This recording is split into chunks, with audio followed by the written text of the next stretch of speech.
Sun astro நேர்களுக்கு வணக்கம். நம்ம ஆன்மீகம் சேனல்ல ஆன்மீகம் தொடர்பான நிறைய தகவல்களை பார்த்தும் தெரிஞ்சுக்கிட்டும் வரோம். அதன் மூலமா நமக்கு நிறைய தீர்வுகளும் தெளிவுகளும் கிடைச்சிருக்கு. அந்த வகையில இன்னைக்கு நம்ம கூட இணைஞ்சிருக்கிறவர் யாருன்னு பார்த்தீங்க அப்படின்னா, ஈரோடு பவானி லட்சுமி நகரை சேர்ந்த சக்தி ஜோதிட நிலையத்தை வைத்திருக்கக்கூடிய திரு சாரதி அவர்கள். வாருங்கள் பேசுவோம். வணக்கம் சார். வணக்கம் சார், பொதுவாகவே பார்த்தீங்க அப்படின்னா ஜாதகத்தில் கிரக சேர்க்கைகள் அப்படிங்கிறது ரொம்ப முக்கியமானதாக பார்க்கப்பட்டு வருது.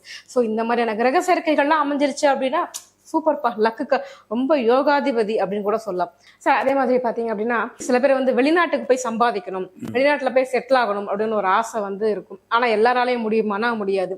வெளிநாட்டு யோகம் அப்படின்னாலுமே ராகு சம்பந்தப்பட்டவர் அப்படின்னு சொல்லுவீங்க. எனக்கு டவுட் என்ன அப்படின்னா, எந்த கிரக சேர்க்கை இருந்தால் வெளிநாட்டுல இருந்து பணம் வரும், வெளிநாட்டு போய் சம்பாதிக்கலாம், இல்லை வெளிநாட்டில் கான்ட்ராக்ட் எடுத்து செய்யறதுனால பணம் வரும்? எந்த கிரக சேர்க்கை? கேள்வியும் நானே பதிலும் நானே. நீங்களே கேள்வி கேட்டீங்க, ராகு தானே பதிலும் சொல்லிட்டீங்க. அப்ப இந்த ராசி லக்னம் 9, 12 இந்த கிரகங்கள் தொடர்பு கொண்டு அவங்களுக்கு வரும். அது பெரும்பாலும் ஜலராசியா இருந்தா, ஜலராசியில ராகு இருந்தாவே நிச்சயமா அவங்க பெரும்பாலும் வெளிநாடு போவாங்க. அந்த ஜலம்னா அப்ப அந்த காலத்துல திரைக்கடல் ஓடி திரவியம் தேடும்பாங்க.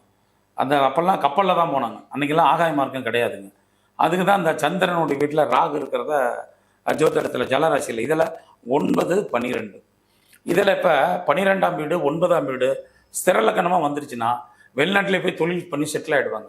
சரலக்கணமாக இருந்தால் அடிக்கடி போயிட்டு வந்துடுவாங்க. உபயலக்கணமாக இருந்தால் இதே நிலைமை தான். அங்கே போய் தொழில் பண்ணுவாங்க, சம்பாதிப்பாங்க, இந்தியா வந்துடுவாங்க, அந்த தாய்நாட்டுக்கு வந்துடுவாங்க. இந்த மாதிரி அப்போ லக்னம் 2, 9, 12 கண்டிப்பாக ராகு தொடர்பு இல்லாமல் 2ஆம் இடம், 9ஆம் இடம், 12ஆம் இடம் இந்த கிரகங்களோட ராகு தொடர்பு இல்லாமல் அவங்க வெளிநாடு போக மாட்டாங்க. ஆனால் ராகு திசையில் தான் போவாங்களா அப்படின்னா அதை எடுத்துக்க வேண்டியதில்லை. ராகு புத்தி வரும், ராகு புத்தியில் கூட போவாங்க. இப்போ சிலர் சதய நட்சத்திரத்தில் பிறந்திருக்காங்க, சுவாதியில் பிறக்கிறாங்க, திருவாதிரையில் பிறக்கிறாங்க. பிறந்த உடனே அவங்களுக்கு ராகு திசை முடிஞ்சிடும். ஆனால் அவங்களாம் வெளிநாடு போகிறது இல்லைன்னா போவாங்க. அந்த புத்தி, அந்த ராகு எந்த கிரகத்தோட எந்த நட்சத்திரத்தில் நிற்கிது, அதனுடைய திசா புத்தி, அதனுடைய காலம் வரும்பொழுது வெளிநாடு போகலாம் அப்படிங்கிறதுங்க. இந்த வெளிநாடு போகிறது தொழிலுக்காக போகிறாங்களா, இல்லை சுற்றுலா போகிறாங்களா, அங்கேயே போய் கிரீன் கார்டு வாங்கிக்கிறாங்களா, நிறைய பத்தினுடைய கேள்விகள் அப்படிங்கிறதெல்லாம் இன்றைக்கி இருக்குங்க. அந்த கேள்விகளில் பார்த்தீங்கன்னா சரம், ஸ்திரம், உபயம் இந்த லக்னம் அதை எடுத்துக்கிட்டால் அது இந்த கேள்விக்கு சுலபமாக பதில் கிடைக்கும். அப்போ 12ஆம் வீட்டு அதிபதி அங்கே பலமாக இருக்கணும். 12ஆம் வீட்டில் ராகு தொடர்பில் இருக்கணும். 12ஆம் வீட்டில் ராகு தொடர்பு இருக்கணும். இது ஜலராசியாக இருந்தால் இந்த பலன் உறுதியாக நடக்கும்.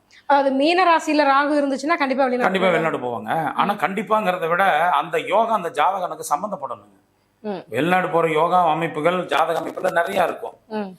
ஆனா அந்த அமைப்பு உள்ளவங்கெல்லாம் அப்படி போயிட முடியாதுங்க. அதுக்கு அந்த லக்னம் பலமா இருக்கணும். எந்த ஒரு இடத்துலையும் சொல்றேங்க, எந்த ஒரு தோஷமாகட்டும் யோகமாகட்டும், மீண்டும் சொல்றேன், லக்னம் தொடர்பு இல்லாம அந்த ஜாதகனுக்கு அந்த அதிர்ஷ்டம் கிடைக்காது, அல்லது அந்த துன்பம் நேராது அப்படிங்கறதான் விதிங்க. இதுல ஒரு சிலர் பாருங்க, ஜாதகம் பார்க்குறப்ப பையன் ஜாதகத்தை எடுத்துக்கோங்க, குழந்தைங்க ஜாதகத்தை எடுத்து அப்போ வெளிநாடு போவானா, அப்போ பிரிஞ்சு போயிடுவானா, இப்படிலாம் சில கேள்விகள் கேட்பாங்க. ஒரு சில கிரகங்கள் இப்போ இந்த சனி சூரியன் சேர்க்கை இருக்குது, சனி ராகு சூரியன் சேர்க்கை இருக்குது, எல்லாருமே சனி சூரியன் எடுத்துக்கிறாங்க. அதை விட கொடுமையானது ராகு சூரியன் சேர்க்கை, ராகு சந்திரன் சேர்க்கை. இப்போ இந்த மாதிரி கிரக அமைப்பு ஒன்று தான் ராகு திசையோ அல்லது எந்த ராகுவோட எந்த கிரகம் சம்மந்தப்படுது, சூரிய திசையோ சந்திர திசையோ அந்த குழந்தைங்க நடக்கும் பொழுது அப்பா மகன் பிரிந்திருத்தல் நலம். அப்பா மகன் பிரிஞ்சிருந்தால் நல்லது, வெளிநாடு போகலாம், வெளி மாநிலம் போகலாம்.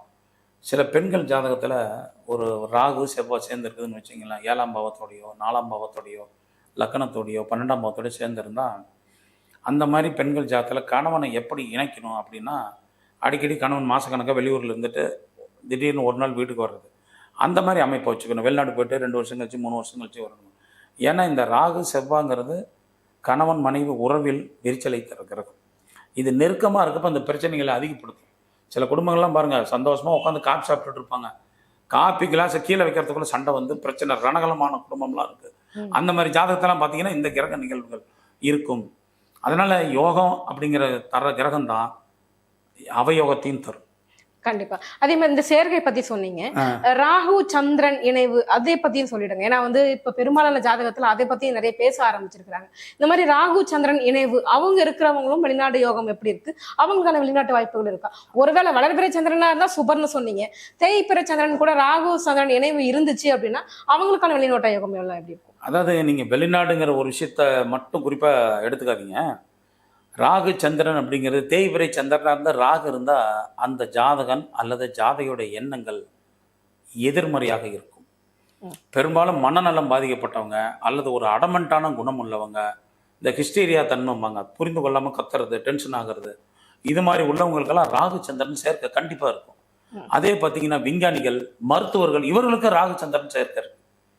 அப்போ இந்த ராகு சந்திரன் சேர்க்கை எப்போ எந்த பாகையில் எந்த தன்மையோடு சேருதுங்கிறத பொறுத்து தான் நாம் அந்த பலன்களை கணிச்சிக்கணுங்க. இப்போ இந்த ஒருத்தருக்கு ராகு சந்திரன் இப்போ 6ஆம் பாவத்தில் 12ஆம் பாவத்தில் பெண்கள் ஜாதகத்திலே ஆண்கள் ஜாதகத்தில் ராகு சந்திரன் இப்படி சேர்ந்திருந்தா அவர்கள்கிட்ட ஒரு மனக்குழப்பம் இருக்கும் அல்லது ஒரு அடமண்டான பிடிவாத குணம் இருக்கும்.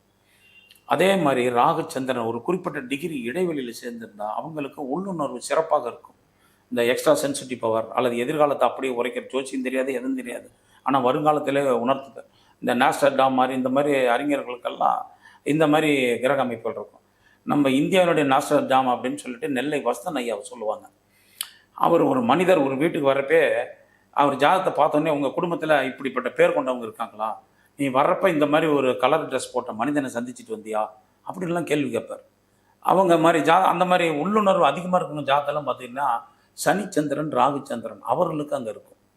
இந்த குரு சந்திரன் உள்ளவங்க ஆன்மீகத்தில் மட்டும் கெட்டிக்காரங்களாக இருப்பாங்க, நன்றி உணர்ச்சி உள்ளவங்களாக இருப்பாங்க, இறைத்தன்மை கொண்டவர்களாக இருப்பாங்க. ஆனால் இந்த குருச்சந்திர யோகத்தை கொண்டவர்கள் நிச்சயமாக நம்பிக்கை துரோகத்தை வாழ்நாளில் சந்திப்பார்கள்.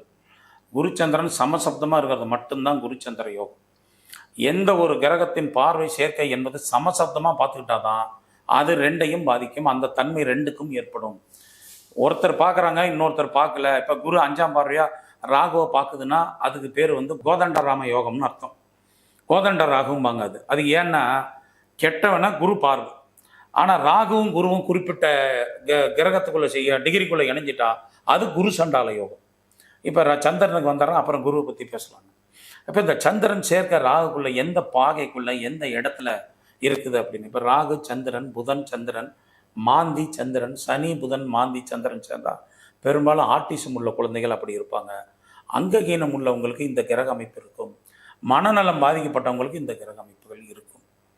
அப்போ கிரகங்கள் சேரும் இடத்தை பொறுத்து, சேரும் தன்மையை பொறுத்து தான் இந்த அமைப்பு இருக்கும். புதன் சந்திரன் மாந்தி ஒரு இடத்துல இருந்தால் அங்கே ஒரு அங்ககீனமோ மனநலம் பாதிக்கப்பட்டவர்கள் அவர்கள் குடும்பத்தில் ஒருவர் நிச்சயம் இருப்பார்கள். பரம்பரையாக எடுத்துக்கலாம். பரம்பரைன்னா நீங்கள் 5 தலைமுறை எடுக்கலாம். என்னங்க அது என்னங்க 5 தலைமுறை தொடர்பு அப்படிங்கிறத நம்ம எடுத்து அதுக்கு மேலே தொடர்பு இல்லையானா ஜோதிட சாஸ்திரத்தில் 21 தலைமுறையை கணக்கு வைக்கிறாங்க. ஆனால் 5 தலைமுறை மிக முக்கியம்.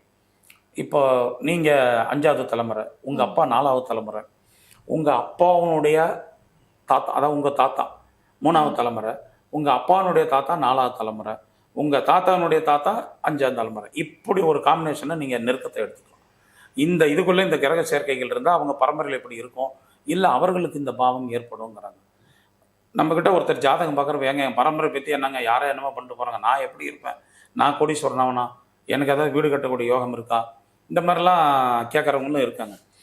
ஒரு 2 கிரக சேர்க்கைகளை மட்டும் வச்சு ஒரு விதியை முடிவு பண்ண முடியாது. ஆனால் சந்திரன் மனம், தேய்பிறை சந்திரன் பாவியான ராகுவோடு சேர்றப்ப இயல்பாகவே அங்கே பாதிப்பு வரும்.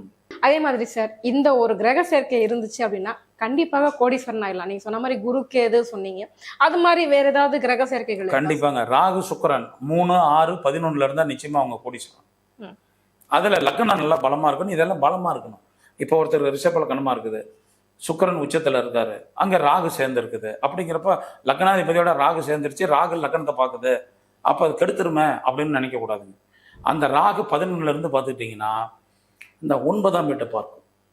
அதாவது 9ஆம் வீட்டை 11ஆம் பார்வையாக அந்த 9ஆம் வீட்டை பார்க்கும். 3ஆம் பார்வையாக லக்னத்தை பார்க்கும். லக்னாதிபதியோட ராகு சேர்க்கை. இந்த ராகு சுக்கிரன் காம்பினேஷன் பேராசையை தூண்டக்கூடிய கிரகம், ஆசையை தூண்டக்கூடிய கிரகம்.